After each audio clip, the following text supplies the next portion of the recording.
Hello, everybody. It's Thursday afternoon. I don't usually do a video this late in the day at 4 o'clock, but I'm usually engrossed in a book or something. But for some reason, well, I know the reason why. It's because a niece, a long lost niece, got in touch with me couple of weeks ago. She found me on via Facebook. And I'm actually a godmother, and she didn't even know I was a godmother. She was bridesmaid at our wedding. If you see the wedding album, she's a little dark-haired girl. And we lost contact, things happen. And I haven't spoken to her in 30 years. So she's going to be ringing me tonight anyway, and with questions and chat and everything else. And it sort of brought a lot of memories back to me, some of which I'd rather not remember, some of which are quite funny and amusing, some of which I'm in awe of the people who made those memories. So I'll talk a little bit about what I've been thinking this afternoon, and that is about my own mother. My mum had 10 children. I'm number 9 of 10. 5 girls, 5 boys. Mum had 3 boys before she had her first girl, and so that girl was really spoilt, I suppose, indulged, went to ballet classes, became a good ballet dancer, and then when my mum had 2 more girls, there wasn't the money for all of that, and there was a lot of resentment, I think, there. Well, there was. Understandably so, I suppose, and a lot was going on. Anyway, my mum had 7 children, all born in Ireland, and I'm not sure whether they were all born in Belfast or whether a couple were born in Tipperary, which is where my mother was originally from, my grandmother. But my mum had 7 children, and then when her husband died, she came to Birmingham, UK, Birmingham. And the reason she came here was because my grandmother, who had a bit of money, there was quite a bit of wealth in some parts of the family, not ours. This was sort of ordinary, standard, bogside, a bit of money. Goodness knows where it went. But Granny had 2 houses in a built-up area right near Birmingham city centre, and adjacent to each other, these houses, big 3-storey houses, similar to the one I'm in, except mine's a new one. And she would rent rooms out, mostly to Irish immigrants. So anyway, mum came there. She was helping Granny run these houses, and all her 7 children there. And I suppose part of the repayment for Mum was Granny would look after the children while Mum went for a night out, or went wherever she wanted to go, to York or anywhere, with a couple of her friends, and just had a night or two away. Anyway, my mum met a man during the war. It was around about 1940, and she met this man, and he was a pilot a British pilot, and he and Mum got together, and the result was my older brother, who was born in 1942. And right at the tail end of the war, 1945, 44, 45, Mum's husband was on a mission, coming back from this mission, which probably would have been his last because the war was ending. And he was on his way back to base, and his aircraft was shot down. He died in the blaze, as did the co-pilot and the gunner. They all died.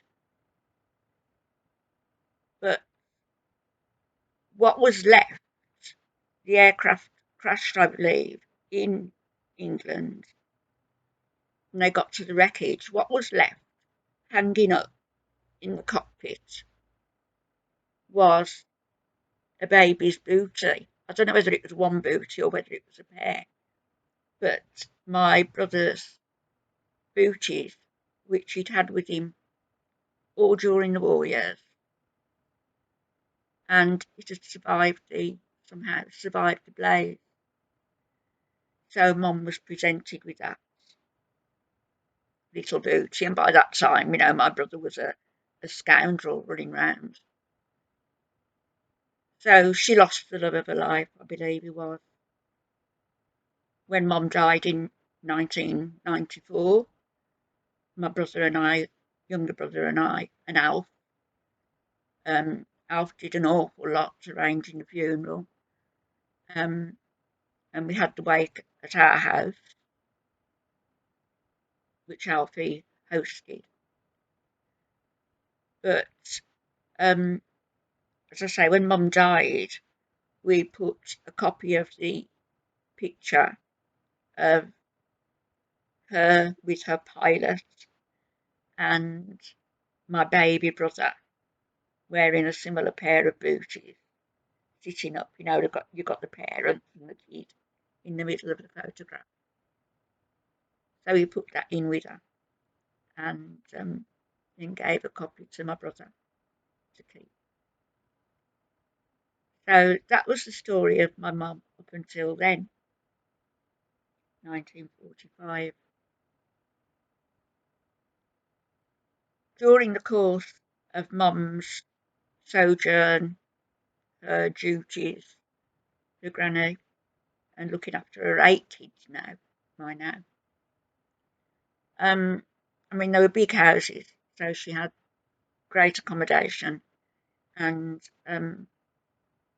great babysitting services, granny, and my mum's younger sister, Winifred, who I was named for. So